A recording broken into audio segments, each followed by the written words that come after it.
Homemade skinless chicken longganisa naman po ang gagawin natin ngayon mga palangga. Gumamit ako ng 1 kilong giniling na manok. Nilagyan ko ng brown sugar. Dinikdik na bawang. 2 ulo ng bawang ang ginamit ko dito mga langga kasi mas masarap pag maraming bawang. Soy sauce, black pepper, iodized salt, smoked paprika, oyster sauce, at ang ating pampakulay, red and orange food color para maganda tignan. Optional lang po yung food color. Kung ayaw nyo naman na may kulay, pwede nyo lang pong wag lagyan. Haluin ng maigi. Muntik ko na palang makalimutan yung 1 perasong chicken cubes mga langga. Chicken cubes lang ang ginamit ko dahil wala akong magic sarap.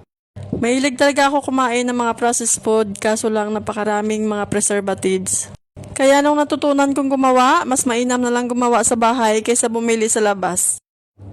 Sa lasa naman ay sinisiguro ko sa inyo na masarap itong ating homemade longganisa mga palangga. Pagkatapos kong haluin, ilalagay ko lang ito sa plastic na 1 3/4 by 10.